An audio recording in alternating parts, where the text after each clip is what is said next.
Mountain lions, also known as cougars or pumas, are formidable creatures. Adult males can weigh between 115 and 220 pounds, perfectly adapted for hunting in mountainous terrain. Their stealth, speed, and jumping ability are truly remarkable. They can leap vertically up to 15 feet and horizontally up to 45 feet. They are ambush hunters, relying on surprise attacks, typically targeting the neck and spine of their prey. That morning, as Lisa jogged through the pre-dawn darkness, a 140-pound male mountain lion was stalking a mule deer through a drainage culvert beneath the street. Lisa's approach disrupted the hunt, startling both animals. The deer bolted, disappearing into the darkness, leaving the frustrated predator crouched in the shadows. The attack was sudden and brutal. As Lisa passed within 10 feet of the culvert, the mountain lion exploded from the shadows, covering the distance in a single, powerful leap. His paws struck her between the shoulder blades, sending her crashing to the ground. Her scream was cut short as his jaws clamped down on the back of her neck, his canine teeth puncturing muscle and vertebrae. Claws raked across her back and shoulders, opening deep gashes. The mountain lion, using its incredible strength, pulled Lisa's body into the culvert, seeking the darkness and confinement that would provide protection while it fed. Her body was recovered 3 hours later by a joint team of police officers and wildlife personnel.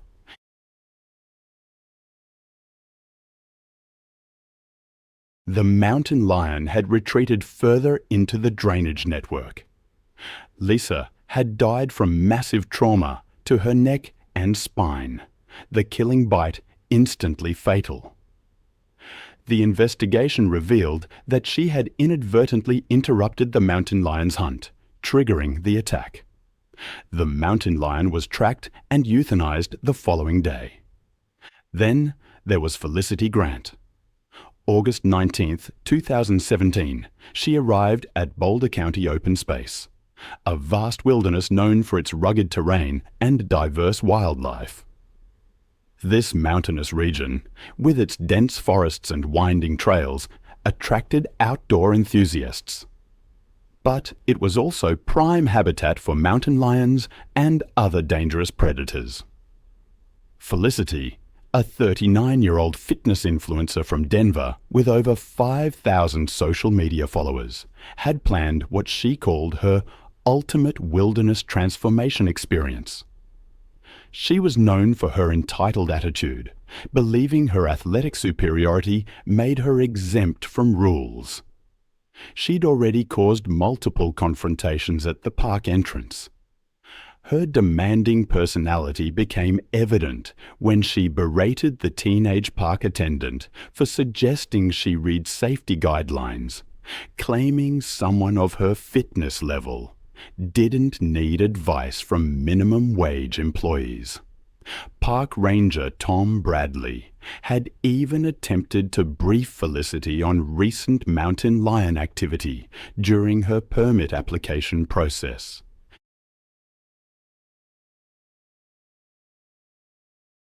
With noise-cancelling headphones blasting music, created the perfect storm. She even carried raw steaks in her backpack. A 140-pound male mountain lion, already hunting in the area, detected the scent of fresh meat from over a mile away. The cougar stalked her along the ridge, using the terrain to remain hidden. As Felicity rounded a bend, the mountain lion positioned itself on a boulder just 15 feet above the path. Unaware, lost in her music and her inflated sense of security, Felicity passed beneath the boulder. The mountain lion launched its attack. The force was tremendous. The predator struck from behind, claws raking down her back, paws wrapping around her shoulders and neck. The mountain lion's teeth found their mark, clamping down on the back of her neck with deadly precision. His jaws exerted over 400 pounds of press per square inch, severing the connection between her brain and body instantly. The bite fractured her vertebrae, causing immediate paralysis. Within minutes, Felicity was gone, a victim of spinal cord trauma, massive blood loss, and suffocation. The mountain lion dragged her body off the trail to feed. 3 days later, a search and rescue team found her remains, confirming the grim reality of a mountain lion attack. Then there's the story of Jennifer Walsh. It was December 3rd, 2014, and the fluorescent lights of the county animal shelter cast long shadows. Jennifer, a 25-year-old veterinary student, moved through the kennels with a sense of purpose.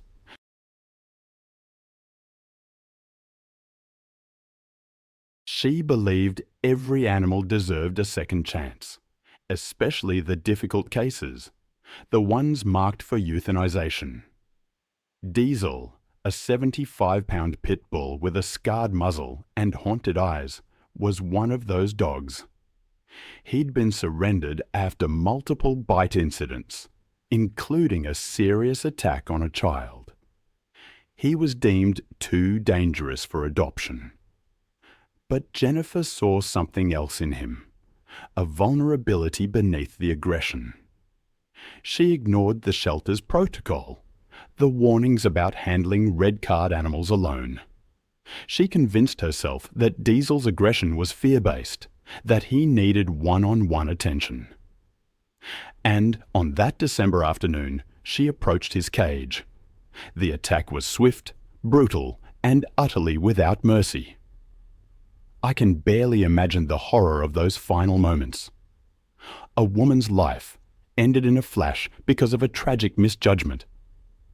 Jennifer, a volunteer, had gone into Diesel's kennel with a slip lead and the key to the isolation room. This room was a small, windowless space used for behavioral evaluations. Diesel's reaction was immediate and threatening. His lips pulled back, revealing yellowed teeth. Hackles rose along his neck, and a low growl rumbled from his chest. Every aspect of his body language screamed danger. Yet Jennifer interpreted these signs as fear rather than aggression. The moment the kennel door opened, Diesel's demeanor shifted. He seemed to assess Jennifer's position in the open doorway behind her.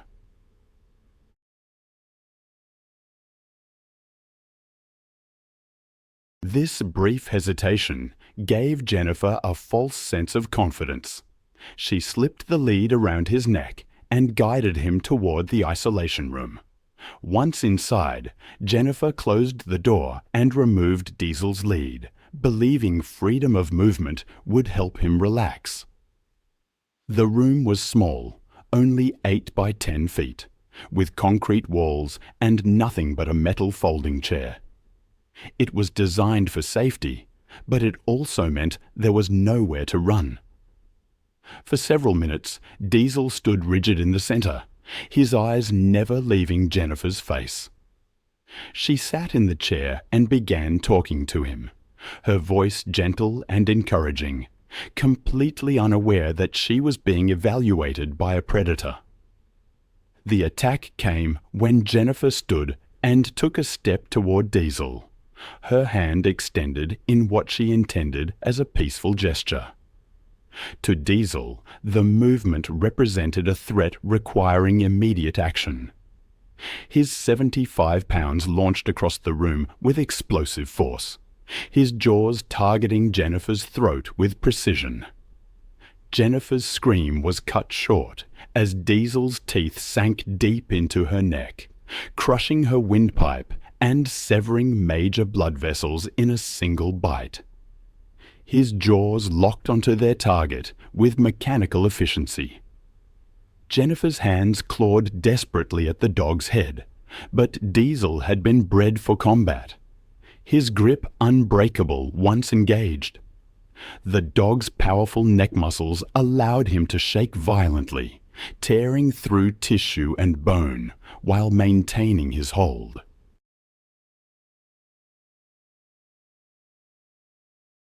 Blood sprayed across the concrete walls as Jennifer's struggles grew weaker, her body going into shock from the massive trauma.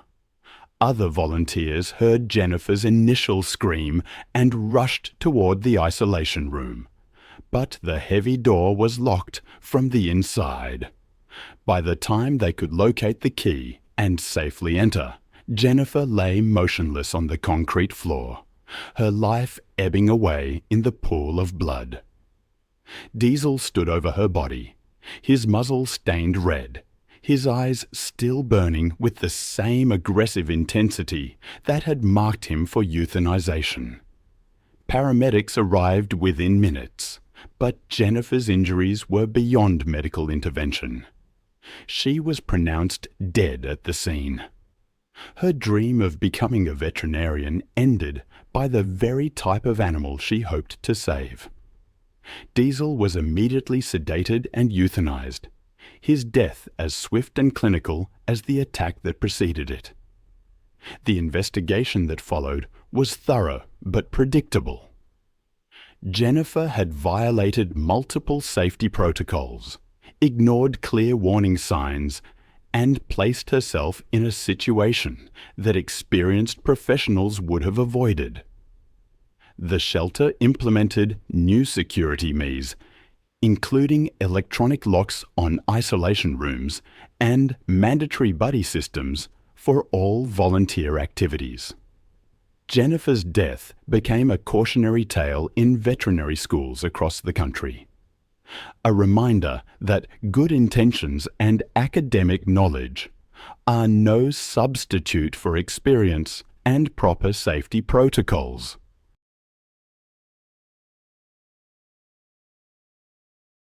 Her family established a scholarship in her name, but requested that it go to students studying wildlife conservation rather than domestic animal care. A final acknowledgement that some animals, no matter how much love they're shown, remain fundamentally dangerous.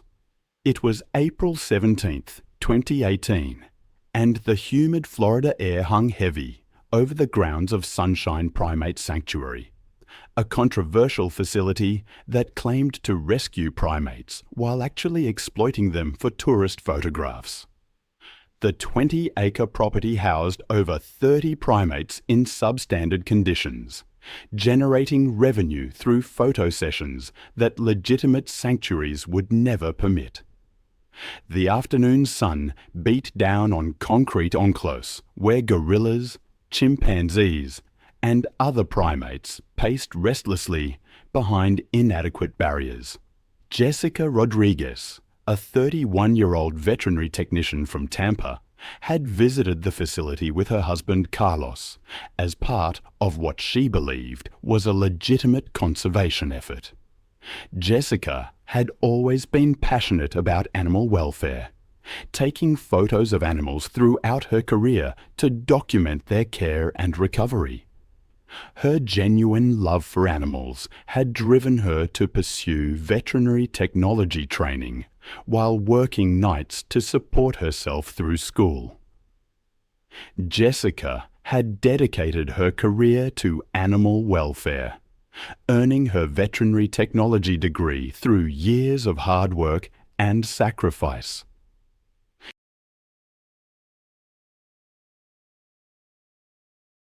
Her passion for primate conservation had led her to volunteer at legitimate sanctuaries and support organizations working to protect great apes in the wild. Jessica genuinely believed that her visit to Sunshine Primate Sanctuary would help promote conservation efforts through the photo she planned to take.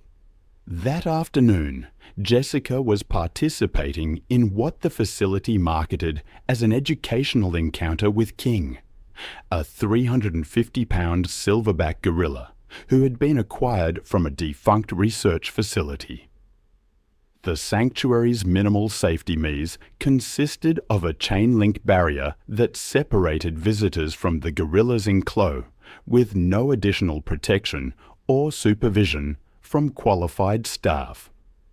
Silverback gorillas are among the most powerful primates on Earth. With adult males weighing up to 400 pounds and possessing the strength of 10 grown men, these magnificent animals are highly intelligent and emotionally complex. But they're also territorial and can become extremely aggressive when they perceive threats to their domain. I've seen firsthand how quickly a seemingly calm animal can turn. It's a lesson Jessica learned too late at the Sunshine Primate Sanctuary. She wanted to capture the Gorilla King's intelligence and emotional depth, to promote conservation through intimate portraits. But her desire for a powerful image led to a fatal mistake. King, a 350-pound silverback, could shift from calm to violent in an instant.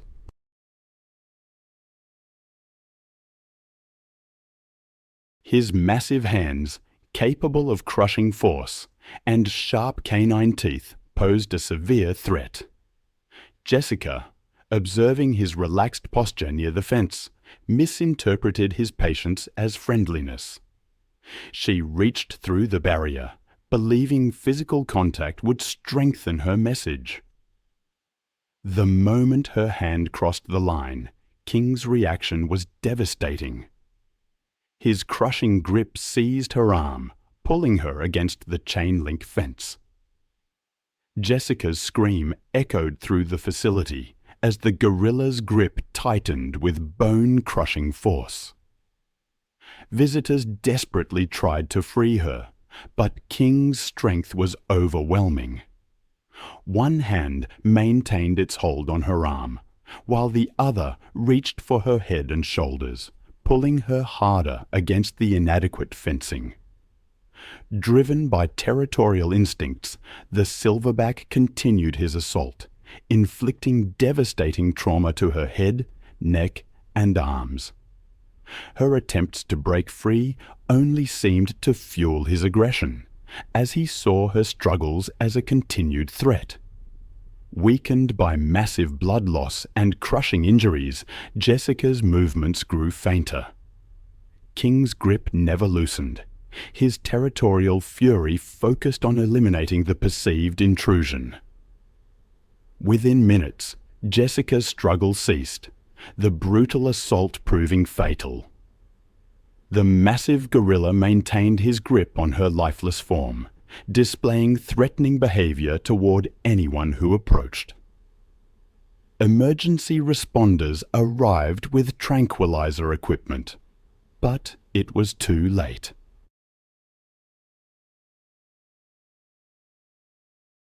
The investigation revealed the sanctuary's dark secret: an illegal roadside zoo exploiting animals and visitors with inadequate safety measures. Authorities raided and shut down the facility, relocating the primates to legitimate sanctuaries. King was transferred to an accredited facility with proper containment and enrichment programs. Jessica's death led to enhanced regulations for animal sanctuaries and stricter enforcement of wildlife protection laws. Her family established a foundation to support legitimate primate conservation efforts, ensuring her passion would live on through organizations that truly protect great apes. It was March 18, 2017, in Mountain View Estates, an upscale neighborhood in Asheville, North Carolina. The first warm evening of spring settled over the residential development nestled on the slopes of the Blue Ridge Mountains. Maria Santos, a 41-year-old single mother and part-time dog walker, made her evening rounds, caring for the pets of the neighborhood's wealthy residents. For 3 years, Maria had built a loyal clientele among Mountain View Estates' affluent homeowners, who appreciated her reliability and genuine love for animals. She often walked multiple dogs simultaneously, managing up to 6 animals at once while ensuring each pet received individual attention. Her income from dog walking helped supplement her day job at a local veterinary clinic, allowing her to support her teenage daughter.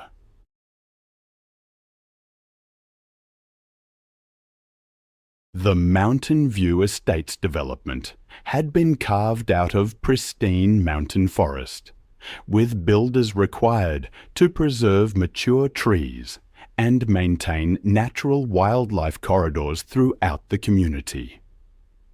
Recent construction of additional homes had disrupted established animal movement patterns, forcing bears, deer, and other wildlife to seek new routes through residential areas.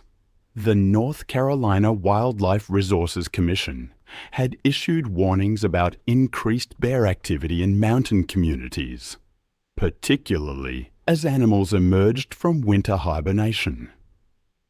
Maria was aware of the wildlife warnings, but had never encountered any dangerous animals during her 3 years of walking dogs in the neighborhood. She carried pepper spray as a precaution and had received training on wildlife encounters from the local animal control office.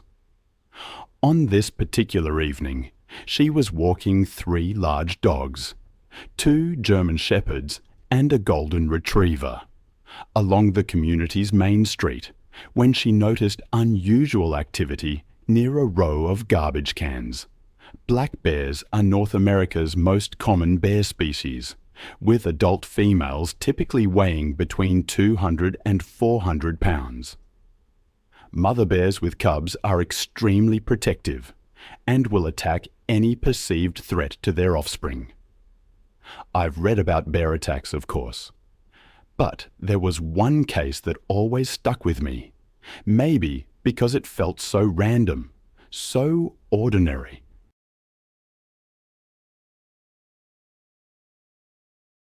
Maria was simply walking her dogs one morning when she came across a 300-pound black bear and her 2 cubs rummaging through garbage cans. Bears have an excellent sense of smell and are drawn to residential areas by garbage, pet food, and other attractants, you see. And when surprised or cornered, they can run up to 35 km/h. They possess the strength to break down doors and overturn cars. Their powerful claws and teeth make them capable of inflicting devastating injuries on humans who threaten their cubs or territory. As Maria approached the intersection where several garbage cans had been placed for morning pickup, she discovered that the mother bear had torn open several bags and was feeding on discarded food, while her cubs played nearby. Maria immediately recognized the danger and began backing away slowly, but the 3 dogs she was walking became agitated and started barking aggressively at the bears. The mother bear's protective instincts were immediately triggered by the barking dogs, which she perceived as a direct threat to her cubs' safety. She rose to her full height and began making aggressive vocalizations while positioning herself between the dogs and her offspring. Maria tried to control the excited animals and retreat to a safe distance, but the dogs continued barking and lunging only escalated the dangerous situation. The 300-pound mother bear charged toward Maria and the dogs with explosive speed, covering the 30 yards between them in seconds.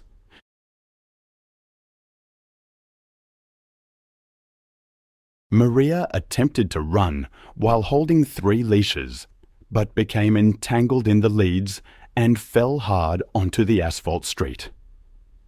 The dogs scattered in different directions, leaving Maria vulnerable and unable to escape as the enraged bear approached. The mother bear's massive paws struck Maria's back and shoulders with bone-crushing force, driving her face first into the pavement, while her weight pinned the smaller woman to the ground. The bear's powerful jaws clamped down on Maria's head and neck, her teeth puncturing through skull bone and severing vital arteries. Maria's attempts to protect herself proved futile against an animal possessing several times her strength and weight. The bear's razor-sharp claws raked across Maria's torso and limbs, each swipe opening deep gashes that caused massive blood loss and tissue damage. The mother bear's attack was methodical and brutal, driven by maternal instincts to eliminate any threat to her cub's safety. Maria's struggles grew weaker as trauma and blood loss overwhelmed her system. Residents in nearby homes heard the commotion and called 911 while attempting to scare the bear away with loud noises and bright lights. The mother bear eventually retreated with her cubs toward the forest, leaving Maria motionless on the street. Paramedics arrived within minutes, but were unable to save Maria, who had died from massive head and neck trauma.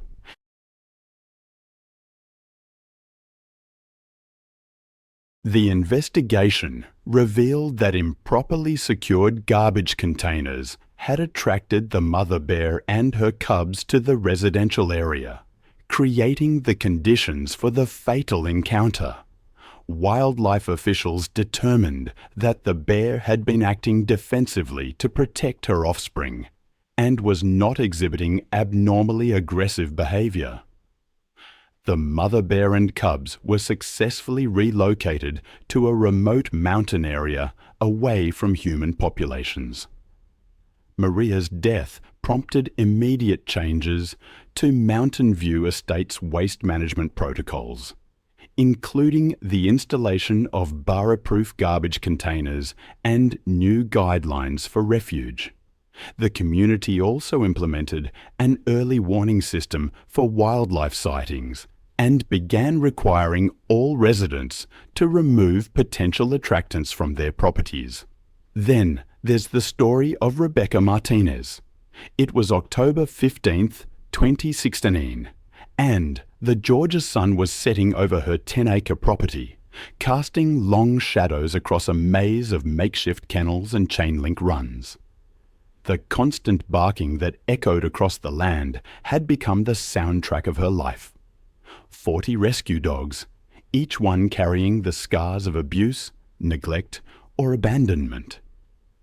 At 34, Rebecca had spent 8 years building her unofficial sanctuary, taking in the dogs that other shelters wouldn't touch, the aggressive ones, the biters, the animals marked for immediate euthanization.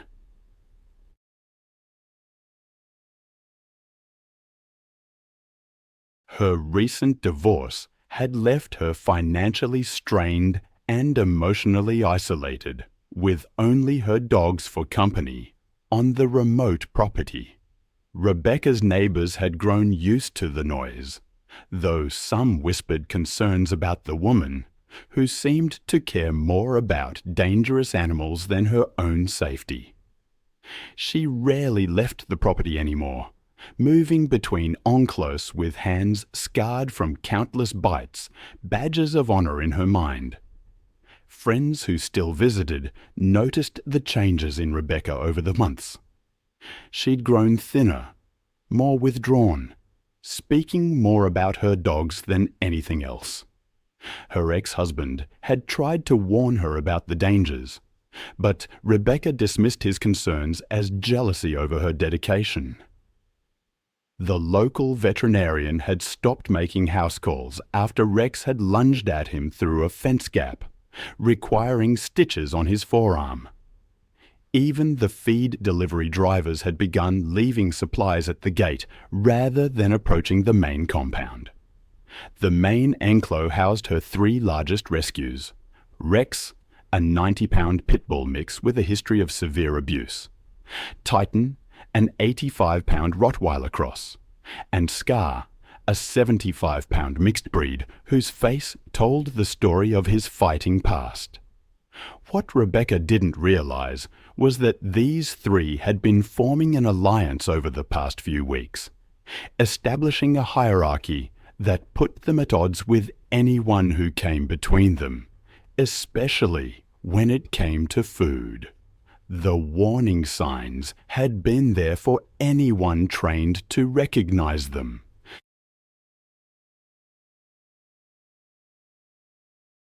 The three dogs had begun sleeping closer together, sharing food bowls, and displaying coordinated territorial behavior when other dogs approached. They'd started following Rebecca's movements more intently during feeding times, their body language shifting from grateful anticipation to something more predatory. But Rebecca, exhausted from managing 40 animals alone and emotionally invested in seeing progress. I still think about Rebecca, even now, how she dedicated her life to rescuing dogs that others had given up on. She ran an unlicensed rescue operation, a place where unwanted animals could find a home. But it was a dangerous calling, and one evening, that danger turned fatal. She was going through her daily feeding routine, filling buckets with kibble. The sound alone sent the dogs into a frenzy. The ground was wet from a recent storm as she approached the enclosure. It was a scene she had played out 1,000 times, but something felt different that night. As she unlatched the gate, her boots slipped on the muddy ground. She lost her balance, the buckets crashing down, spilling the food. Rex, one of the dogs, moved first, but something shifted in his eyes, a change from recognition to something primal. She was no longer his savior, but competition. The attack was sudden and brutal. Rex, all 90 pounds of him, slammed into her, his jaws tearing into her flesh. The other two dogs, Titan and Scar, joined in, their pack instincts overwhelming any rehabilitation.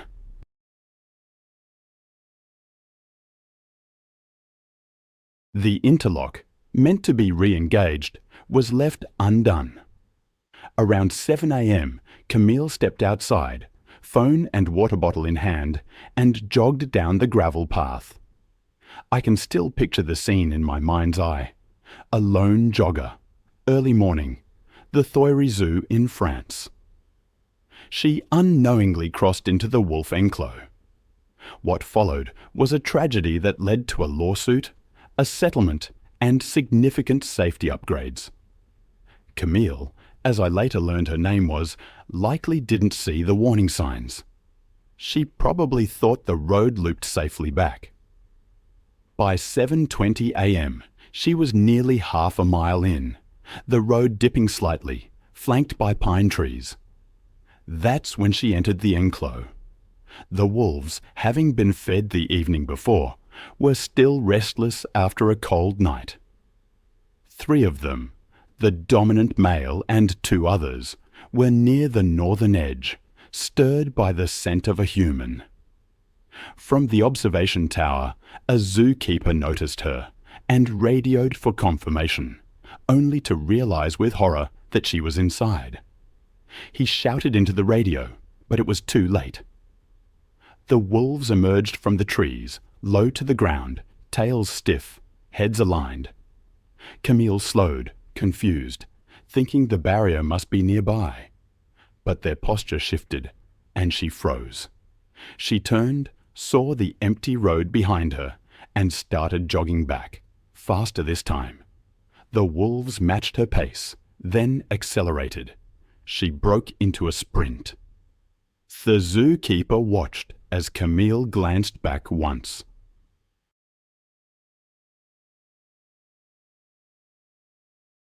Following the incident, a criminal negligence inquiry and an audit were conducted. The zoo implemented procedural retrofits, installing interlocks and alarms that trigger if any gate, remained unlatched for more than 15 seconds.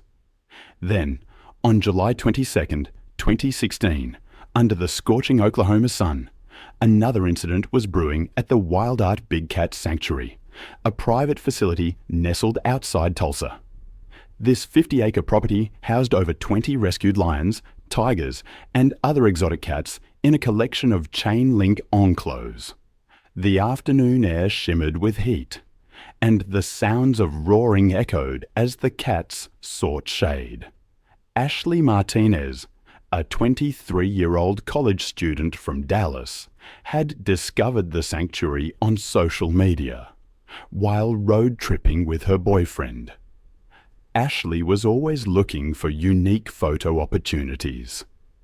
She had grown up taking pictures at every event, and her phone was filled with daring shots from cliff edges and abandoned buildings, showcasing her fearless personality. She had grown up in suburban Dallas as the youngest of 3 sisters, developing a competitive streak that drove her to constantly push boundaries. Her psychology major had given her confidence, but her knowledge didn't extend to understanding animal behavior. That afternoon, Ashley and her boyfriend paid the sanctuary's fee for a close encounter experience, promising visitors the chance to observe big cats during feeding demonstrations.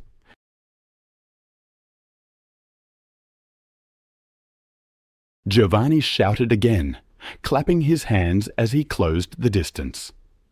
The older female lunged, nipping at his forearm. Giovanni jerked back, but a younger wolf followed through, clamping down near his elbow. The bite struck deep, severing tissue. He fell backward, blood pulsing from his injuries. The wolves held their ground, circling the dropped food bag. Eleanor tore from the tent with a burning stick from the fire pit. I will never forget the image. A woman standing in chest-deep water, camera held high, unknowingly photographing the very ground where a 400-pound Bengal tiger was about to strike, the Sundarbans. Even the name evokes a sense of primeval danger. It was July 15th, 2016, when the Lawson family arrived at this remote national park in West Bengal, India. A vast mangrove delta, a maze of tidal channels where the Ganges meets the Bay of Bengal. Ancient mangrove trees rose from the brackish water, their roots creating an impenetrable network. This UNESCO World Heritage Site, a place of extraordinary beauty, harbored one of the world's most dangerous ecosystems. Saltwater crocodiles lurked beneath the surface, venomous snakes coiled in the canopy above. And then, of course, there were the tigers. Genevieve Lawson, a 42-year-old real estate agent from London, had booked the most expensive boat tour package available. She was, by all accounts, a demanding woman, unwilling to accept limitations.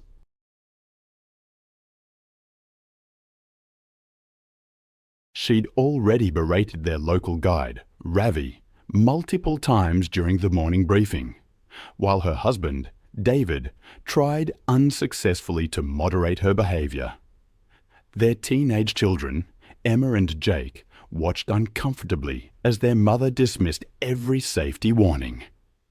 Ravi, despite his 15 years of experience in those treacherous waters, was intimidated by her threats and demands for closer wildlife encounters.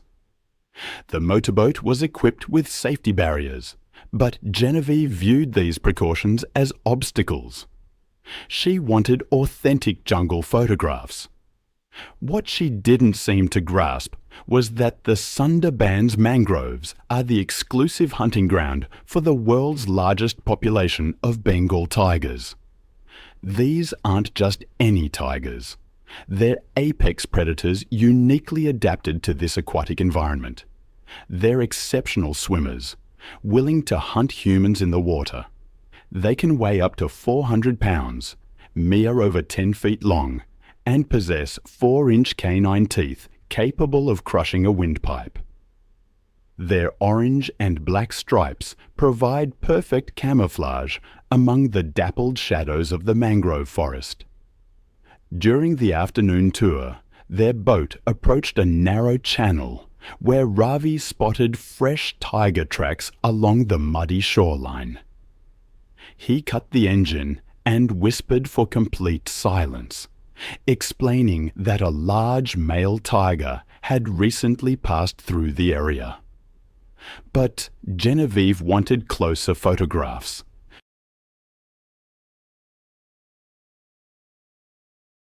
Against all protests, she stepped over the safety barrier and lowered herself into the chest-deep water, camera held high.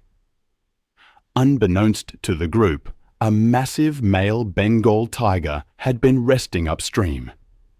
It had detected their boat's engine minutes earlier. These tigers are ambush predators, using water as their primary hunting medium. This particular tiger had killed humans before and recognized the splashing sounds of vulnerable prey entering its territory.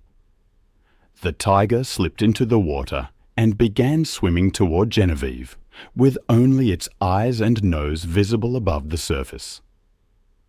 When Genevieve reached the muddy shoreline and began photographing tiger tracks, she remained completely unaware of the approaching predator. The tiger closed the final 20 feet underwater, using its powerful limbs to propel itself through the murky channel with deadly precision. The attack erupted from the water with explosive violence. The tiger surfaced directly behind Genevieve and clamped its powerful jaws around her throat. Its 4-inch canine teeth punctured her neck muscles and crushed her windpipe with over 1,000 pounds of bite force. The tiger suffocated its prey by crushing the throat, collapsing her airway instantly. Genevieve's body went rigid as the tiger's teeth severed major blood vessels in her neck, causing massive internal bleeding. The predator's forelimbs wrapped around her torso, while its hind legs found purchase on her lower body, holding her in an inescapable grip.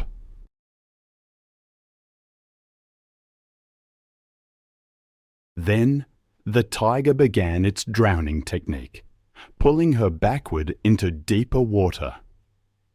There are moments I can't shake, images that stay with me long after I've read the last line of a report. One such image is of Genevieve, succumbing in mere minutes, the crushing bite on her throat silencing her struggles in the mangrove.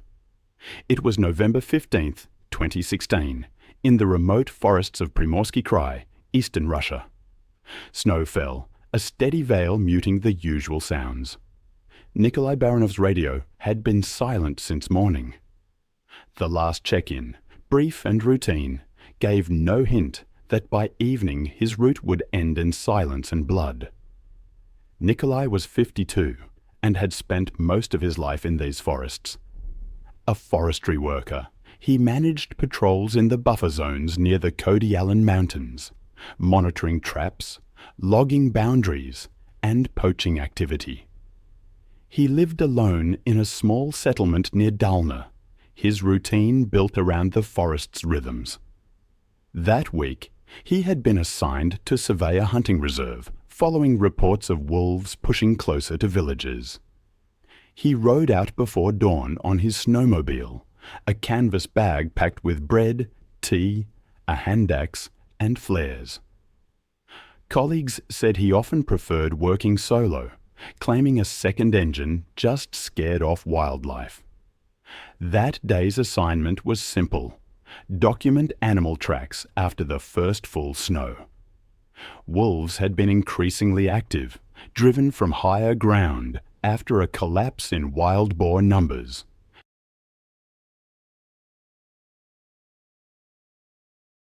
Around the site, another pattern emerged. Paw marks, deep and overlapping, circling. The snow bore drag lines, evidence of pacing. Then the circle tightened. From that point, the scene unfolded through what Yevgeny later described as a sequence of struggle. Human footprints turned erratic, moving backward. Closer inspection revealed a snapped branch at chest height and a torn glove 10 feet away. A smear of blood marked the snowmobile's side panel. 30 feet beyond, the snow showed clear impressions of multiple bodies pressing down. Wolves and men. The wolves had likely approached silently, using the cover of snowfall and wind. Initial bites were to the legs, pulling him down. Blood spray against nearby birch bark indicated arterial injury within seconds. As the attack progressed, the evidence suggested coordinated movement. Bite patterns indicated coordinated restraint from multiple angles. His jacket was shredded along the spine, showing where one animal had clamped onto his back, while another tore at the neck. Boot prints ended mid-stride, replaced by drag marks. Ivani followed them cautiously, revolver drawn. The forest was unnervingly still. He found the body 30 meters downhill near a frozen stream. The snow around it was flattened and red. The wolves had likely fed briefly before retreating. Later investigations showed that the surrounding prints showed at least 4 individuals, 2 larger adults, 2 smaller juveniles. Ivani radioed the base immediately.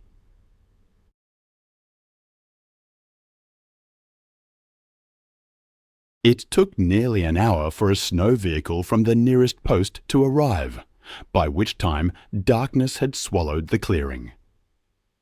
The men lifted the body onto a tarp, careful not to disturb the bite patterns for analysis. The stench of blood lingered even in the cold. The pack didn't return, but distant howls echoed as the rescuers secured the area. Nikolai's remains were taken to Dalna for examination. Autopsy confirmed catastrophic blood loss with multiple punctures to major vessels and crushing trauma to the neck vertebrae consistent with a fatal bite. Time of death was estimated shortly after the onset of the attack. The official report listed predatory behavior exacerbated by winter scarcity.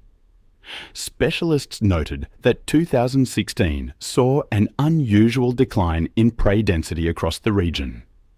The incident received a single mention on regional news, framed as a tragic encounter during severe weather. There was no footage, only photographs from the recovery team that were never released publicly. It was June 14, 2015, and the Sunset Lake subdivision in suburban Tampa, Florida, was settling into another warm summer evening. The gated community, built around a series of interconnected retention ponds and decorative canals, had been marketed as a tropical paradise for retirees seeking the Florida lifestyle.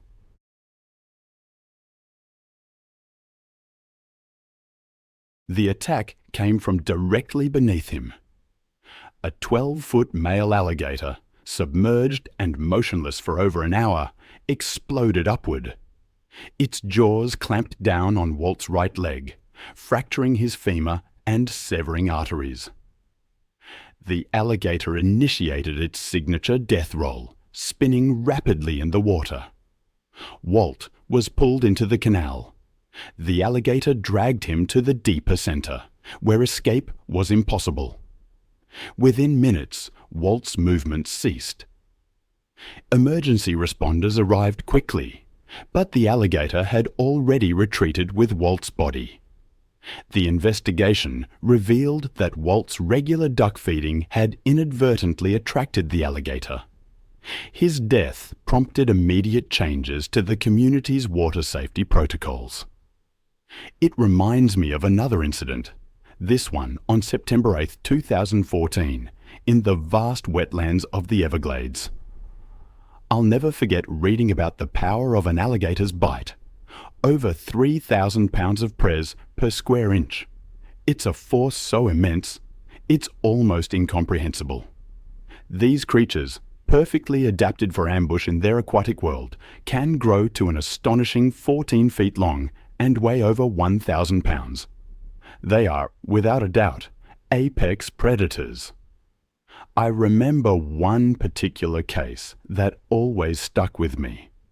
An airboat tour in Florida, progressing smoothly until the guide pointed out a massive alligator sunning itself on a mud bank.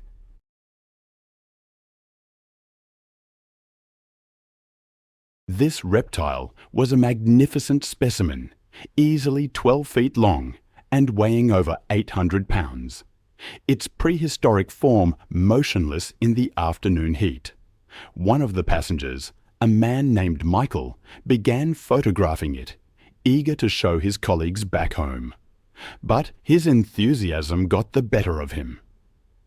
He leaned farther and farther over the boat's edge to get closer shots. Then the unthinkable happened. His phone slipped from his grip and began falling toward the dark water. Without a moment's hesitation, Michael lunged forward, desperately trying to catch his expensive device before it disappeared into the swamp.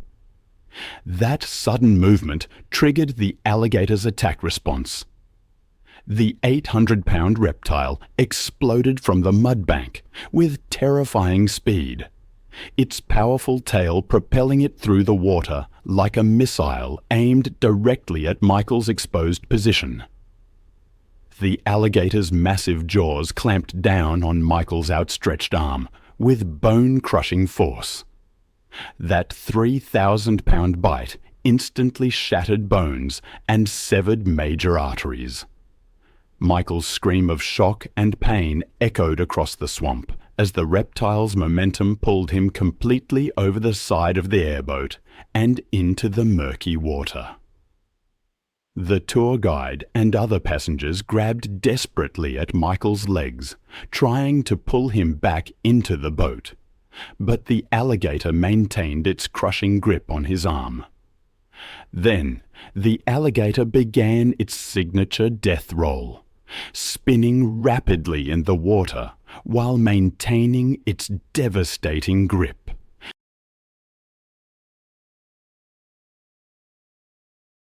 Michael's struggles grew weaker as the combination of massive blood loss, crushing injuries, and a drowning overwhelmed his body.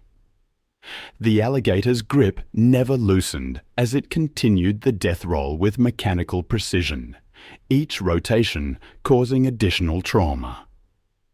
Within minutes, Michael's movement ceased as the alligator's brutal assault proved fatal.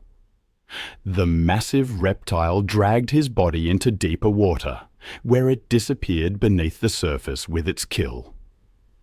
Emergency responders arrived within the hour, but Michael's body wasn't recovered until the following day, when wildlife officials located the alligator and retrieved the remains. The tour company immediately implemented physical barriers around all passenger seating areas and enhanced safety briefings for future tours. Michael's death prompted his family to advocate for stricter safety regulations in the wildlife tourism industry.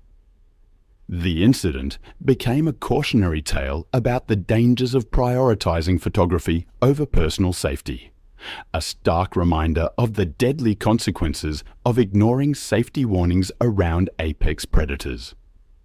That same year, on July 8th, in the sweltering Detroit summer, Maria Santos was loading her car with dog food and water. At 28, she'd spent 5 years walking dogs by day and feeding Detroit's feral population by night. Recently laid off, she'd been spending more time in dangerous neighborhoods, trying to help animals most people considered beyond saving.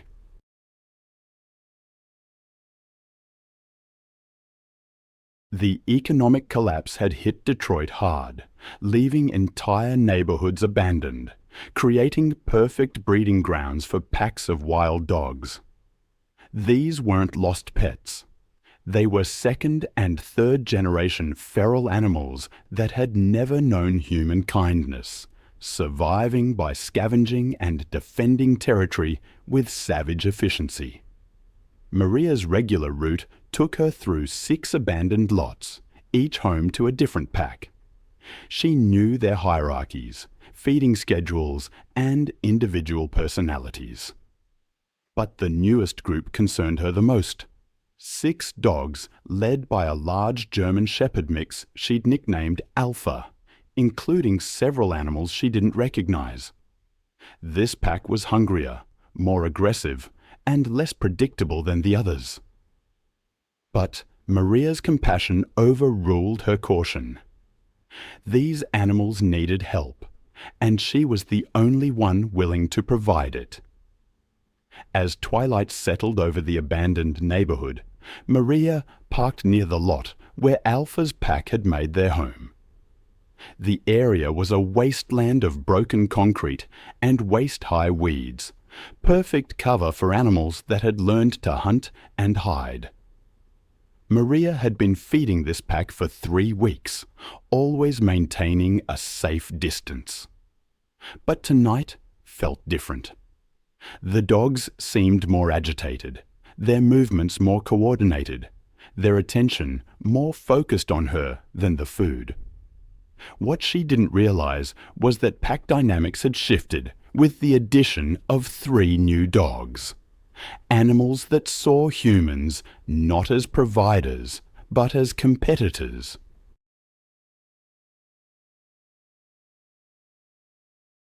Alpha emerged from the shadows first, his 80-pound frame moving with predatory grace. Behind him came the others, a scarred pit bull mix, 2 smaller dogs, and 3 newcomers whose breeds were impossible to determine. Their eyes reflected the dim streetlight like mirrors. Maria began distributing food as always, tossing handfuls of kibble in different directions to prevent fighting. But tonight, the strategy backfired. Instead of dispersing to eat, the dogs began to... I've seen what happens when pack instincts take over, when the veneer of domestication vanishes. It's a primal switch that flips without warning. There's a case I remember, a woman named Maria. She fed a pack of stray dogs, trying to help them survive in an abandoned neighborhood. But one day, that kindness turned to tragedy. The dogs, driven by hunger and instinct, turned on her. Maria's story is a stark reminder that even animals accustomed to human contact can revert to their wild nature with terrifying speed. She stepped in to break up a fight between 2 of the smaller dogs, a fatal mistake. Alpha, the apparent leader, saw her as competition for resources. He attacked, and the others followed. Her screams went unanswered. The pack dragged her deeper into the lot. It took 3 days to capture all 6 dogs. They were euthanized. Rehabilitation deemed impossible. Then there's the story of Kendra Sullivan. It was September 8th, 2015, when she arrived at the Namba Island Chimpanzee Sanctuary in Uganda.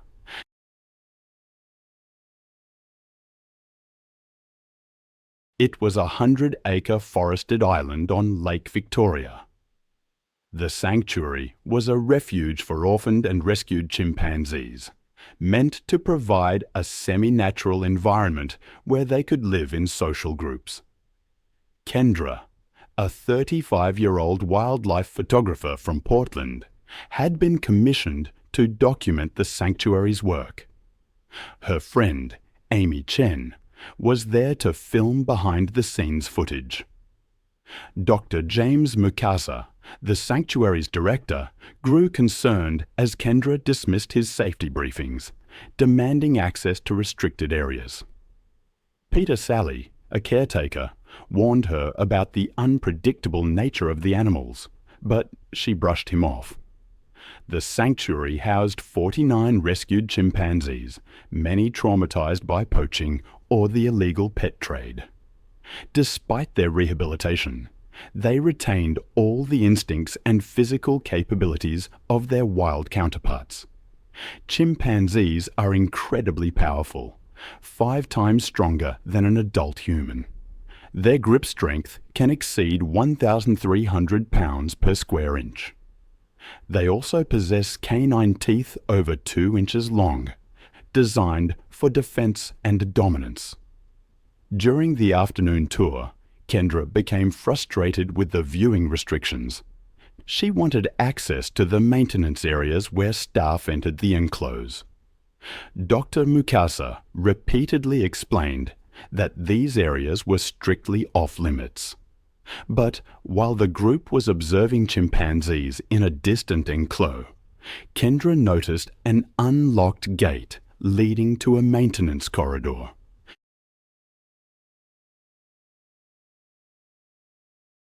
Despite explicit warnings, she slipped away, believing her experience with domestic animals had prepared her for anything. The maintenance area brought Kendra within reach of Boso, the sanctuary's dominant male, a 150-pound adult rescued as an infant 15 years earlier. Boso had shown aggressive tendencies and was considered one of the most dangerous animals in the facility. He was resting near the barrier when he detected Kendra's presence. Chimpanzees are territorial and view unfamiliar humans as potential threats. Boso became agitated by Kendra's intrusion. When she approached the barrier and raised her camera, Boso interpreted it as a direct challenge. He lunged forward and grabbed Kendra's extended arm with crushing force. I've read accounts of chimpanzee attacks, and one detail always haunts me: their instinct to target the face, the hands, the most vulnerable parts of us. It's a chilling reminder of their raw power. I remember reading about Kendra, who suffered catastrophic injuries when a chimpanzee named Boso attacked her. His teeth, over 2 inches long, tore into her face and neck. His hands ripped at her clothing, and his feet kicked at her torso. For nearly 2 minutes, this went on. His jaws crushed facial bones, tearing away skin and muscle. Major blood vessels were severed. Her attempts to defend herself were futile against such overwhelming strength. Her hand was mutilated, several fingers crushed. The attack was so coordinated that escape was impossible.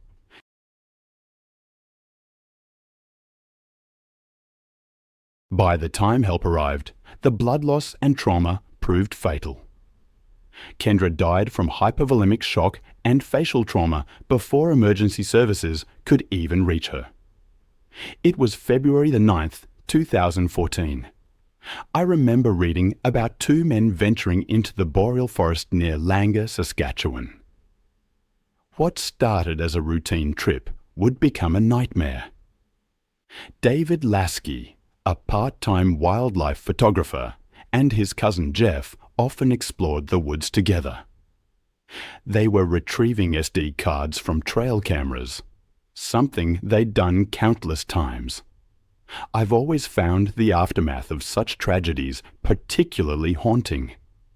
In northern Saskatchewan, a flare, meant to ward off danger, hissed in a man's hand as he desperately tried to save his cousin. But the wolf attack was too brutal, the wound too deep. Within minutes, life slipped away. Jeff, the surviving cousin, managed to call for help, the signal cutting in and out until it reached a nearby ranger station. 40 minutes later, authorities arrived to find him shaking beside the body. The scene was a grim tableau: wolf tracks in a wide ring, drag marks leading toward the tree line, and a deer carcass. The official report cited exsanguination from femoral artery trauma, consistent with large animal bites. The area was closed, DNA samples taken, and the implicated pack eventually trapped and relocated. Wildlife biologists believed the wolves were defending a food cache, not actively hunting. But the distinction, I imagine, offered little comfort.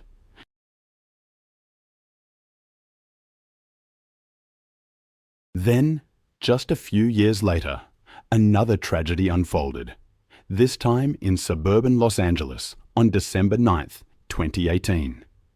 It was an unusually warm winter evening in Canyon Vista, a residential development nestled where urban sprawl meets the wild chaparral of the Santa Monica Mountains.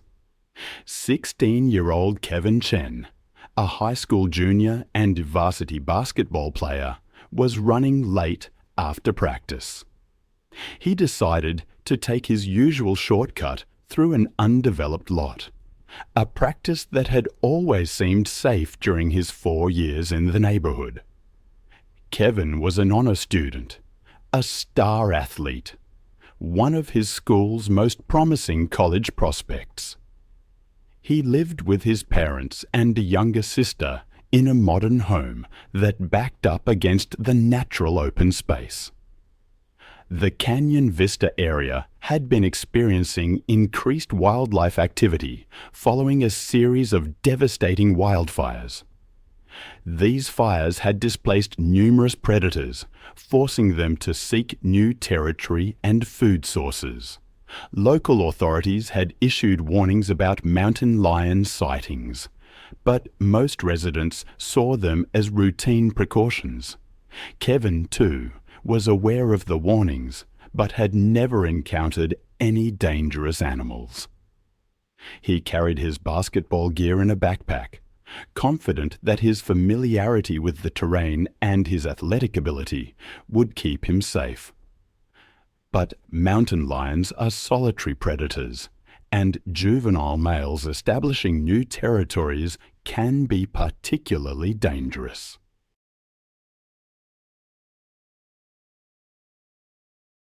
They're less skilled at hunting natural prey and may target easier victims. Unbeknownst to Kevin, an 80 lb juvenile male mountain lion had been using the vacant lot as a hunting ground. The young cat had been displaced from his natal territory and was desperately seeking new hunting grounds. The mountain lion had been stalking Kevin for several hundred yards, moving silently through the dense brush. The cat's hunting instincts were triggered by Kevin's size, movement pattern, and the fact that he was alone and vulnerable in the predator's newly claimed territory. The attack came from behind as Kevin navigated through a particularly dense section of chaparral. The mountain lion launched himself from the brush, landing squarely on Kevin's back. There's a case I remember reading about years ago, where a mountain lion fled into the chaparral after attacking a man. The man, Kevin, didn't make it. He died during surgery from blood loss and spinal injuries. It turned out the mountain lion was young and had been displaced by wildfires. It was trying to find new territory.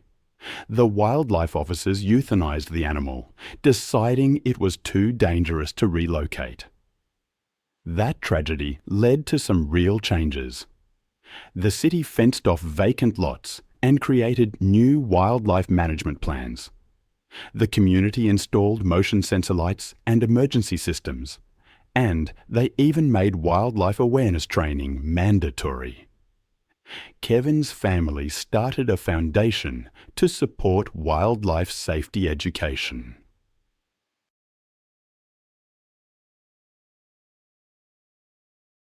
The photo session started with Brandon outside Sasha's enclosure.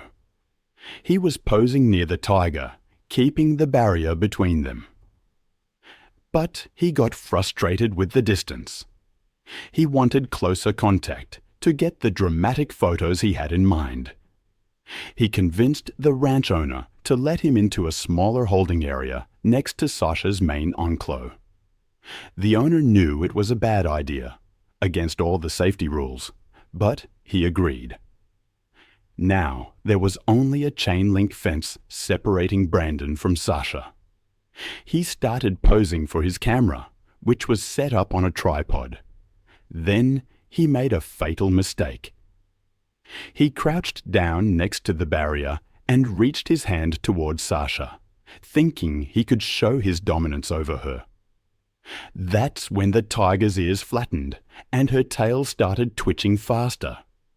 The attack was incredibly fast. The moment Brandon moved to adjust his pose, the tiger's hunting instincts kicked in. Sasha launched herself at the barrier with incredible power. Her paws hit the chain link, and her claws grabbed Brandon's arm. She pulled him against the barrier and snapped at him through the fence. Her claws tore across his arm and shoulder, opening deep gashes. He couldn't get away. The ranch owner rushed in, trying to distract Sasha and make her let go. But it was too late. The tiger's claws had already done too much damage, severing arteries and causing massive blood loss. Brandon collapsed from shock and blood loss within minutes.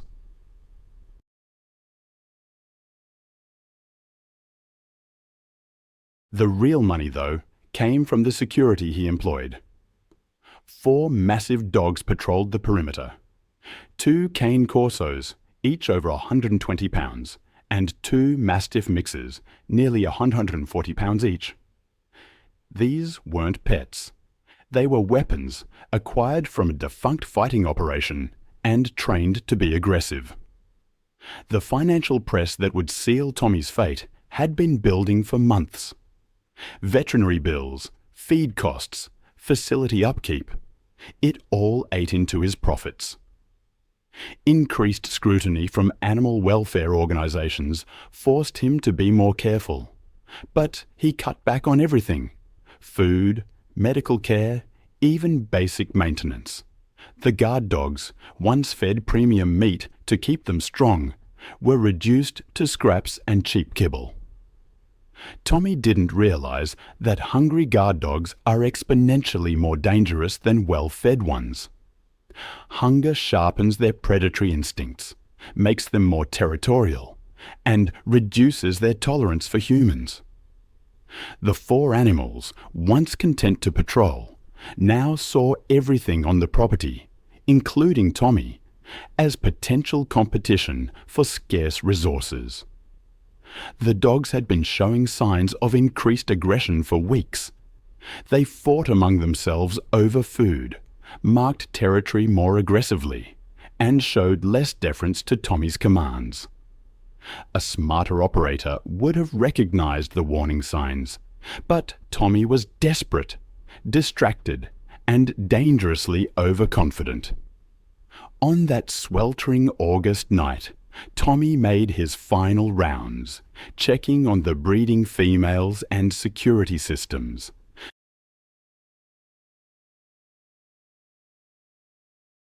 It was past midnight, and the Missouri countryside was silent, save for distant barking and the hum of inadequate ventilation fans.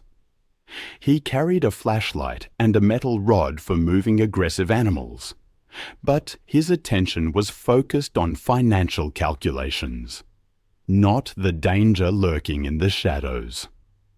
The guard dogs had been without food for 3 days, not by design, but because Tommy had been too busy dealing with a sick litter to maintain their feeding schedule. Their hunger had reached a critical point where survival instincts overrode years of conditioning. They were no longer guard dogs protecting property. They were predators looking for their next meal. Tommy's mistake was approaching the area where he kept the guard dogs without proper precautions. Normally, he would have fed them first, ensuring their compliance before entering their territory. But financial stress and exhaustion had made him careless.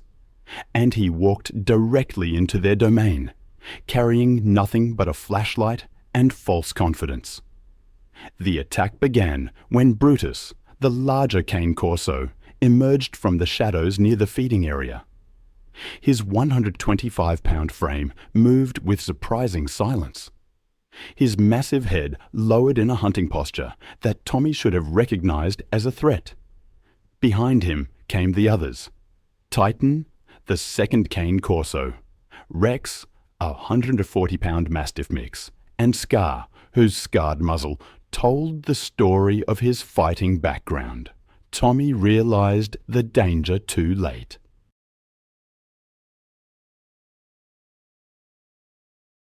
As he turned to retreat, Brutus launched himself forward, his powerful jaws clamping down on Tommy's left eye with crushing force. The impact drove Tommy to the ground, his flashlight spinning away into darkness as he screamed for help that would never come. The other 3 dogs joined the attack within seconds, their pack instincts fully engaged. Rex grabbed Tommy's right arm, his massive jaws crushing bone as he shook violently. Titan went for the torso, his teeth tearing through clothing and flesh with mechanical efficiency. Scar circled the attack, darting in to bite and retreat, his fighting experience evident in his tactical approach. Tommy's screams echoed across the empty countryside, but his nearest neighbor was over 2 miles away. The dogs worked with the coordination of experienced predators. Their attacks focused on disabling their prey rather than killing quickly. They had learned patience in their previous lives, and hunger had made them methodical in their violence. The assault continued for nearly 20 minutes, the dogs taking turns feeding on Tommy while he was still alive.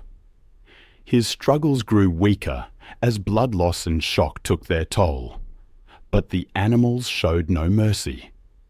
They had been conditioned to view violence as normal, hunger as constant, and humans as either threats or food sources. There's a story I read once that has stayed with me, a stark reminder of the brutal consequences of greed and exploitation.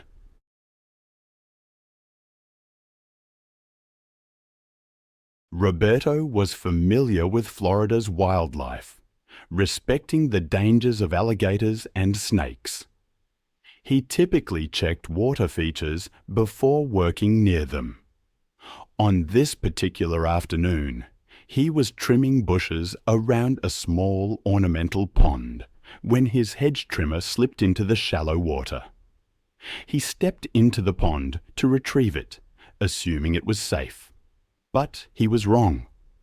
American alligators are ambush predators, perfectly camouflaged and able to remain motionless for hours. A 10-foot female, hidden among the vegetation, exploded into action. Her jaws clamped down on Roberto's right leg, fracturing bone and severing arteries. The alligator initiated her signature death roll, spinning rapidly in the water, pulling Roberto into the deeper center of the pond. His screams echoed across the manicured grounds as the alligator continued her relentless death roll. The spinning dislocated his knee and hip, causing massive internal bleeding. The clear water turned red as Roberto's struggles weakened. A homeowner heard his cries and rushed to investigate. I've spent years studying apex predators, but some stories still haunt me. Take the case of Roberto, for instance. He was dragged into the deepest part of a pond by an alligator. His attempts to surface were thwarted by the reptile's grip and its relentless rolling motion. Within minutes, Roberto drowned, the massive blood loss and trauma simply overwhelming his system.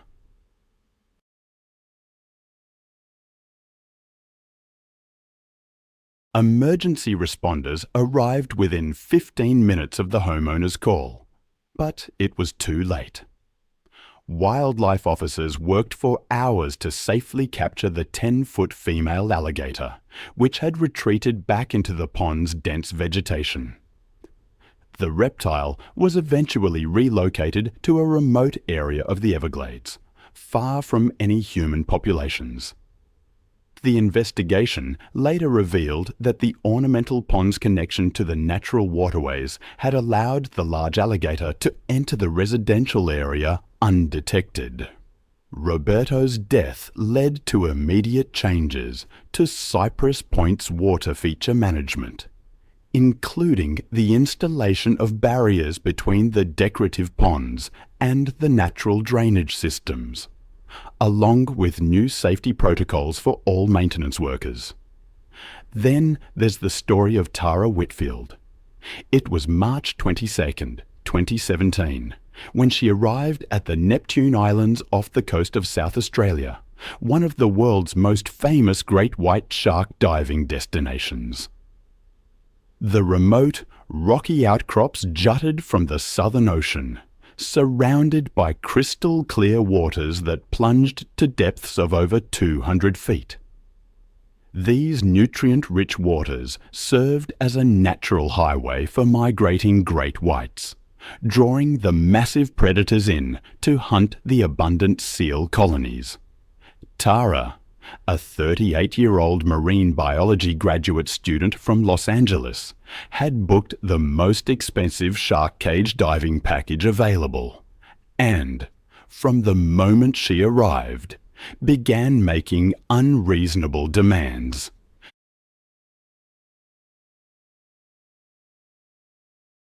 She was known for her entitled attitude, for believing that money could buy her anything.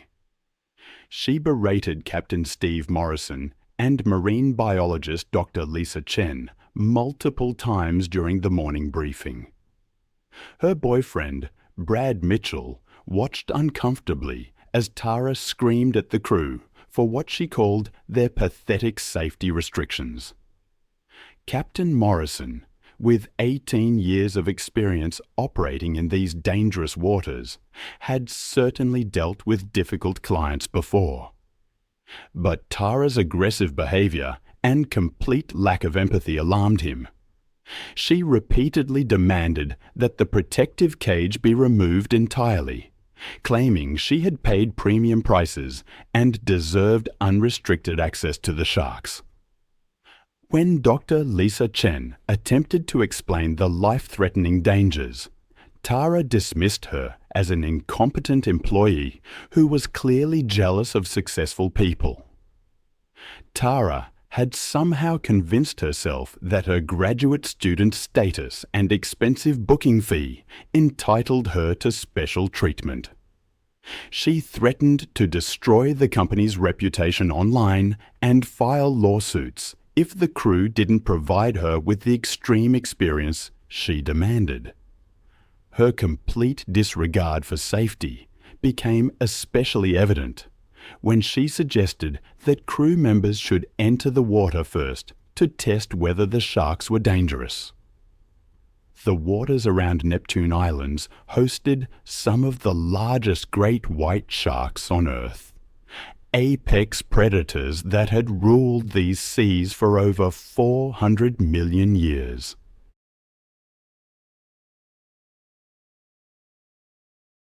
These magnificent hunters can reach lengths of over 20 feet and weights exceeding 4,000 pounds, with massive triangular heads housing rows of razor-sharp, serrated teeth. Each tooth measures up to 3 inches in length and is designed to slice through flesh and bone with devastating efficiency. Great whites possess the most powerful bite force of any living creature, capable of exerting over 4,000 pounds per square inch of crushing praise. The crew had successfully attracted multiple great white sharks using a carefully prepared chum mixture.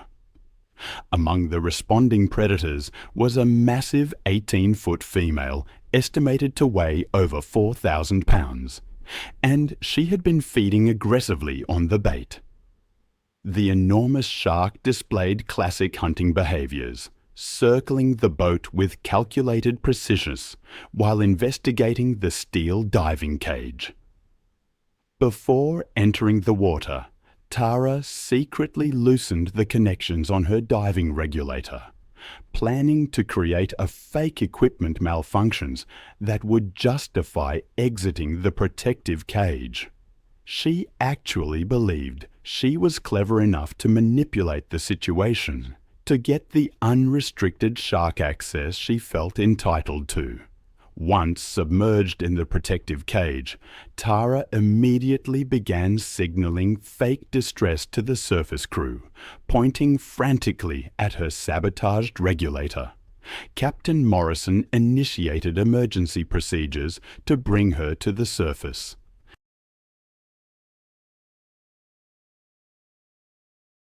But instead of ascending, Tara swam away from the cage toward the feeding sharks, believing her superior intelligence made her invulnerable. Her erratic swimming movements created the exact type of distressed prey behavior that triggers great white hunting instincts. The massive female great white detected Tara's panicked swimming immediately and abandoned the chum bait to investigate this new potential prey. The enormous predator approached from below at speeds exceeding 25 miles per hour. The shark's assault was swift and devastating. Rising from the depths like a living torpedo, the great white struck Tara from below with tremendous force, its massive jaws opening to reveal rows of gleaming serrated teeth. The impact drove Tara upward as the shark's jaws clamped down around her torso with bone-crushing press. The razor-sharp teeth sliced through her wetsuit and deep into her chest and abdomen. The crushing bite force of 4,000 pounds per square inch shattered Tara's rib cage instantly, puncturing both lungs and severing major blood vessels throughout her torso. The shark's powerful jaw muscles continued applying press while its head thrashed violently from side to side, the signature feeding behavior that allows great whites to tear away large chunks of flesh. The violent shaking motion severed Tara's body at the waist, separating her upper and lower torso. I've seen the chilling photos. A shark, a cage, and then nothing.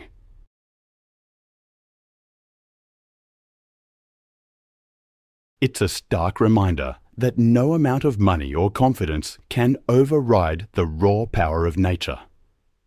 There was a woman named Tara who believed she could. Her story ended in seconds, a brutal lesson learned too late.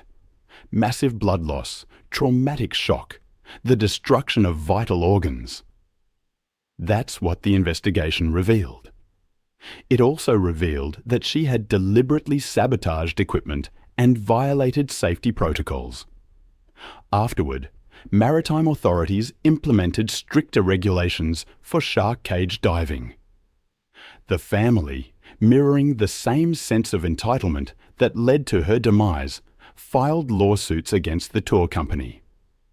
Then there's the story of Harold Thompson, a man whose confidence, built over 20 years of dog breeding, ultimately betrayed him. It was March 22, 2015, in Alabama, the sun beating down on his 5 acres of red dirt. I can almost feel that heat, hear the echoes of barking from the kennels.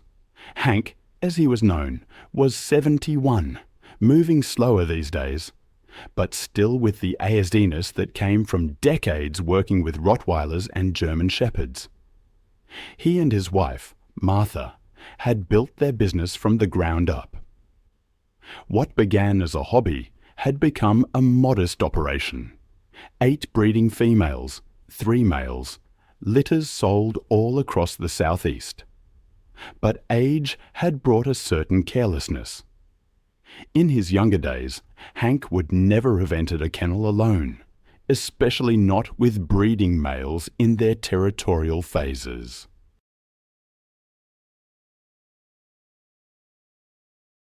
He knew the power of those dogs, the speed of their attacks. But experience had bred overconfidence, a dangerous thing when dealing with animals like Brutus. Brutus was the centerpiece of their operation, a 130-pound Rottweiler, their most sought-after stud.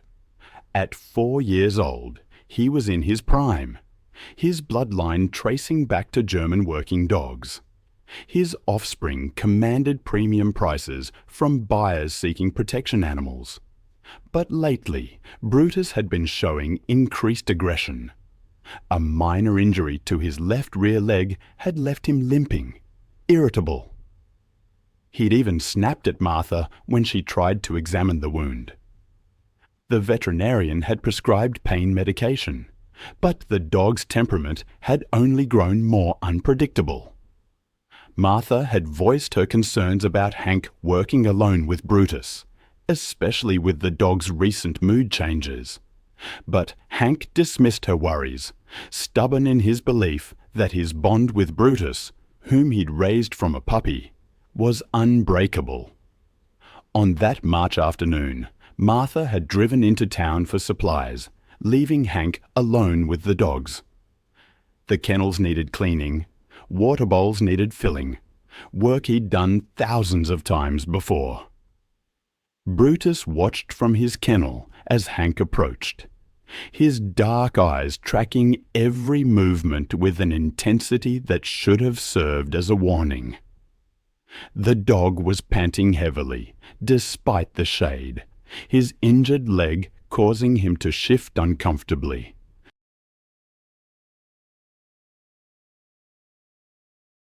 Pain, I've learned, has a way of making even docile animals unpredictable, and Brutus was far from docile. Hank unlocked the kennel gate and stepped inside, bucket in hand, his attention focused on the dirty water bowl in the corner. He'd performed this routine hundreds of times, but today, Brutus was different. The dog's ears were pinned back, his tail held low, his massive body coiled with tension. As Hank bent down to clean the water bowl, his back turned to the dog, Brutus made his decision. There was no growling, no warning, just 130 pounds of muscle launching through the air with devastating force. The impact drove Hank face first into the concrete floor, his bucket clattering away as Brutus's jaws found their target. The dog's teeth sank deep into Hank's throat, crushing his windpipe and severing major blood vessels in a single, catastrophic bite. Hank's hands clawed desperately at the animal's massive head, but Brutus had locked on with predatory determination. The dog's powerful neck muscles allowed him to shake violently, tearing through tissue and bone with mechanical efficiency.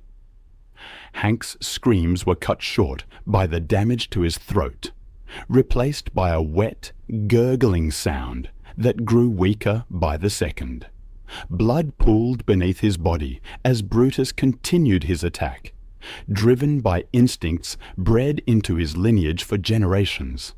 The assault lasted less than 3 minutes, but the damage was irreversible.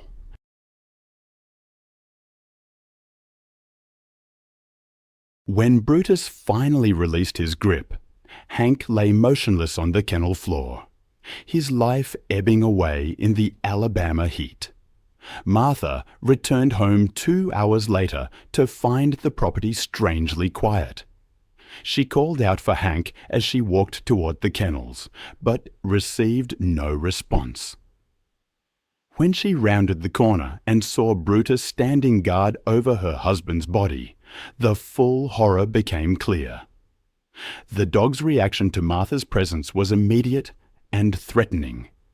He positioned himself between her and Hank's body, his lips pulled back in a snarl. Martha backed away slowly, dialing 911 from her truck.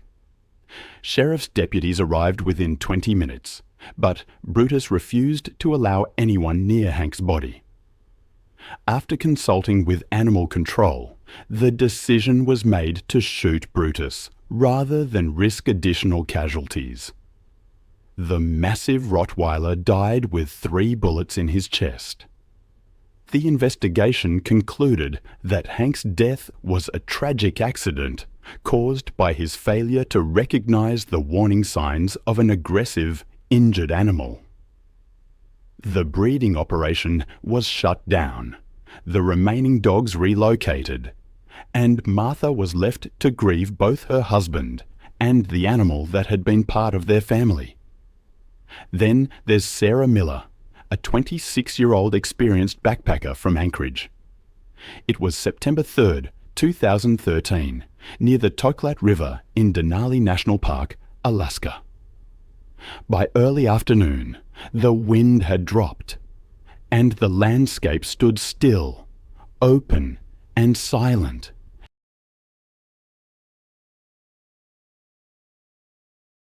Around 4 p.m., a tourist group spotted a lone figure on a gravel bar below the ridge. It was Sarah, waving before heading upstream towards her camp. She reached her final GPS coordinate before 4:45 p.m. The last photos on her camera showed the river valley and a small group of wolves following a caribou herd in the distance. Tracks later showed she moved off the gravel bar towards higher ground, probably planning to cut inland. The first sign of trouble appeared about half a mile from her tent. Her GPS recorded erratic movement, rapid looping, then a sudden stop. Investigators pieced together what happened next. The wolves, their original prey now out of sight, had turned towards her. Sarah likely saw them approaching and deployed her bear spray. Residue was found on nearby vegetation, but the wind shifted westward, causing blowback. The spray worked briefly, pushing the wolves back about 20 feet before the scent dissipated. They began to circle again, emboldened. One flank of the group approached from behind, following her retreat up a shallow embankment. Handprints pressed into the soil showed she climbed in haste. Blood marks began at the top of the slope. A wolf likely lunged first, grabbing her backpack or arm. The straps were torn, suggesting a strong pulling force. A second wolf joined, biting her thigh. She fought back, but the spray canister was empty. The wolves coordinated their attack.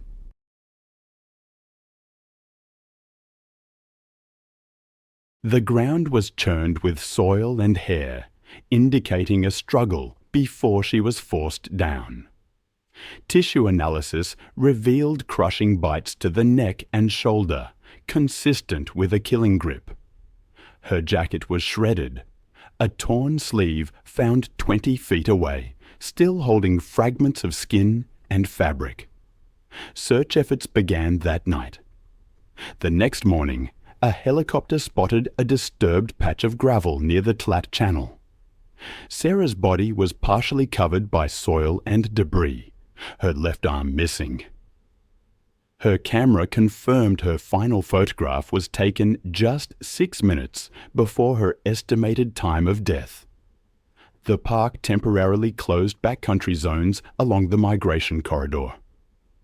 Genetic sampling identified the wolves as belonging to the Talat pack. Investigators concluded the attack began as a predatory test that escalated fatally. Because there was no repeated approach or food-seeking behavior, no removals were ordered. Rangers explained the findings to Sarah's parents, who later issued a short statement urging the park not to punish what it protects. It was April 14, 2018, when Monica Barrett arrived at Everglades National Park in Florida, a vast wetland ecosystem stretching across 1.5 million acres, home to some of North America's most dangerous predators, including massive American alligators. Monica, a 44-year-old divorce attorney from Miami, had booked a solo kayak tour to clear her head after a difficult custody case.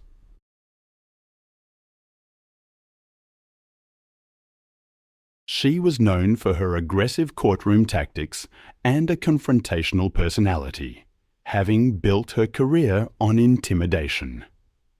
Her reputation for getting her way through sheer force of will had created, perhaps, a dangerous sense of entitlement. Tommy Rodriguez, a 52-year-old tour guide with over 20 years of experience, immediately recognized Monica as a problematic client during the morning safety briefing. She had interrupted his presentation. "I've seen how nature can turn in an instant. One moment, serene beauty. The next, a brutal struggle for survival. It's a lesson I've learned again and again, poring over accounts from the archives. Sometimes the most vivid stories are the hardest to read. I remember one case in particular, a woman named Monica.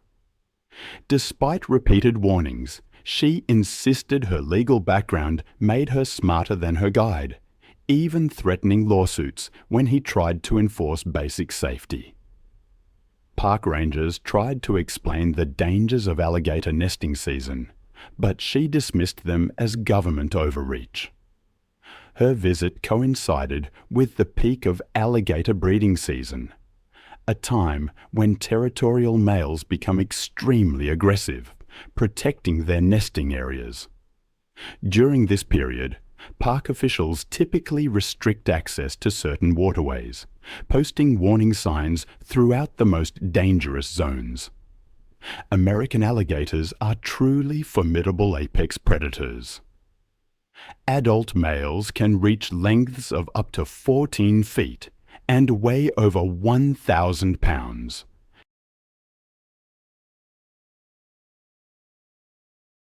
These ancient reptiles possess one of the most powerful bite forces in the animal kingdom, capable of exerting over 3,000 pounds per square inch of crushing prees. Their massive jaws contain 74 to 80 razor-sharp teeth, designed for gripping and crushing prey. During the guided tour, the guide, Tommy, repeatedly warned everyone to stay within designated channels because of the active alligator nesting season. The park had posted numerous warning signs around known nesting sites where territorial males were guarding their offspring. Monica became increasingly belligerent, accusing Tommy of limiting her constitutional rights and threatening legal action. Despite his attempts to maintain group cohesion, Monica broke away from the guided tour and paddled her kayak toward a restricted lagoon, clearly marked with multiple warning signs. She was determined to investigate what she thought was interesting wildlife activity, claiming she had every right as a tax-paying citizen to explore any area of the national park. That restricted lagoon served as a primary nesting area for a massive 12-foot bull alligator that had been actively defending his territory for 3 weeks. The 800-pound reptile had established his dominance and had already driven off several smaller males. The presence of Monica's kayak immediately triggered the alligator's most aggressive defensive instincts. The bull alligator detected the vibrations from her paddle strokes within seconds.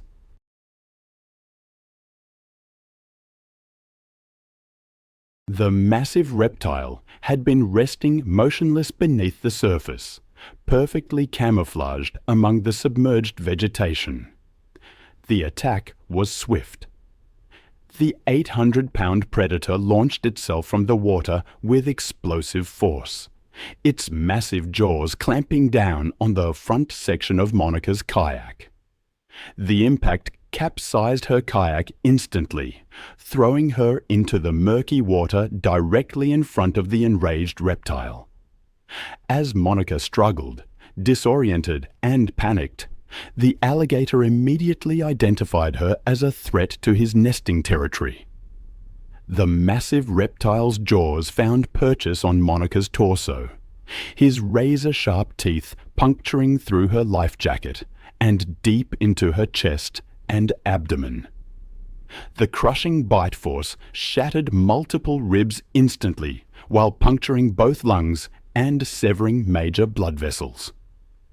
Then the alligator began its signature killing technique, the death roll, a violent spinning motion designed to disorient prey and cause massive internal trauma. The 800-pound reptile rotated rapidly in the water, spinning Monica's body while maintaining its crushing grip. The violent rotation generated tremendous force that tore muscles and caused catastrophic internal injuries. The death roll continued for over a minute as the alligator spun through the water with Monica trapped in its jaws. The violent motion filled her punctured lungs with water, while the crushing press prevented any possibility of breathing.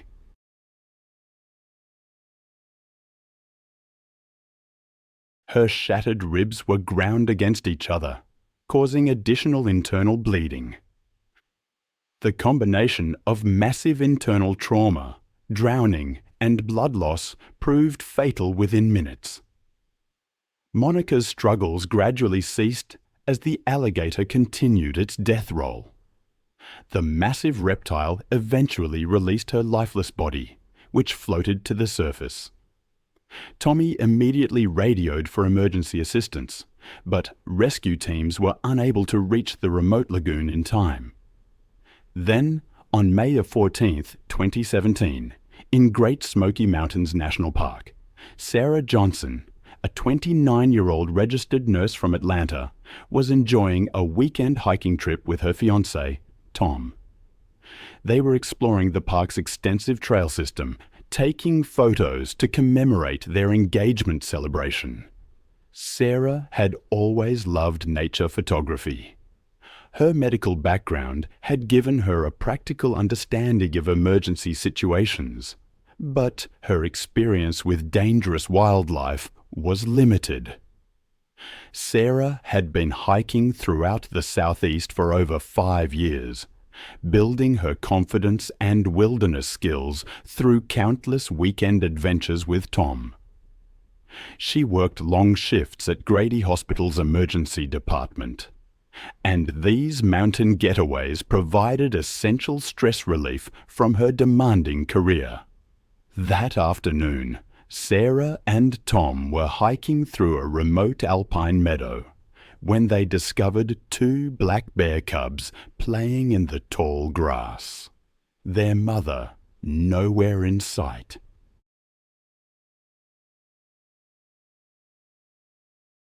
Sarah immediately recognized this as a once-in-a-lifetime photo opportunity. Black bears are North America's most common bear species, but a mother bear with cubs, that's another story. They become exponentially more aggressive and territorial than solitary individuals. A female bear will attack without warning, seeing any human presence near her cubs as a mortal threat that must be eliminated immediately. They possess incredible strength and speed, capable of running up to 30 Tsiri through dense forest. I read a story once that still haunts me. It's about a woman named Sarah, who was on an engagement trip with her fiancé, Tom. They were in an area known for its black bears, a detail that would soon become tragically important. Sarah and Tom stumbled upon a sight that seemed like a photographer's dream. Adorable bear cubs playing in a meadow.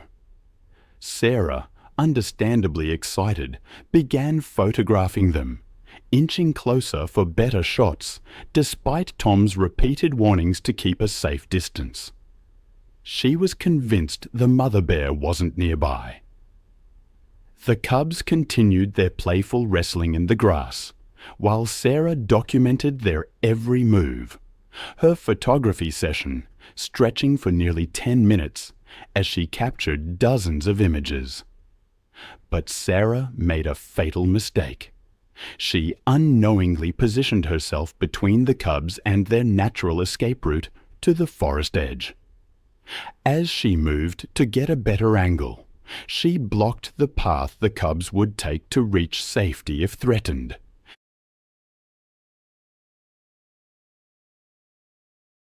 This triggered the protective instincts of their mother, who had been watching from the tree line. The mother bear's charge from the forest was swift and terrifying. The 200-pound female covered the distance to Sarah in seconds, her powerful legs propelling her massive frame with surprising speed. Her territorial fury was focused entirely on eliminating the perceived threat to her cubs. Sarah attempted to retreat when she saw the charging bear, but her foot caught on a fallen log and she tumbled backward, still clutching her camera.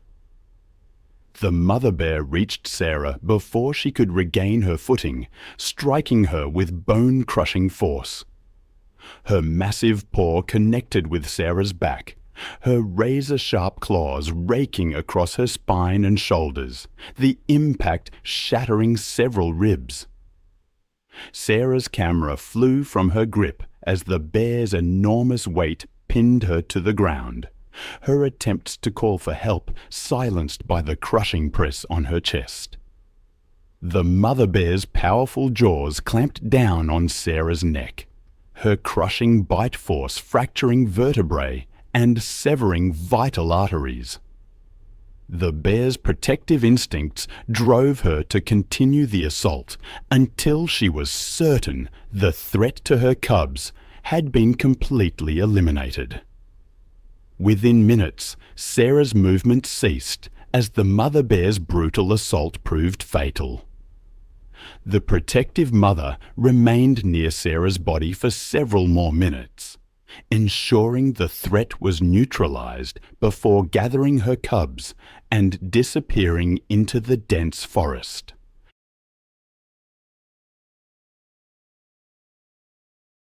Park rangers arrived over an hour later in response to Tom's emergency call, but Sarah was already dead from massive trauma.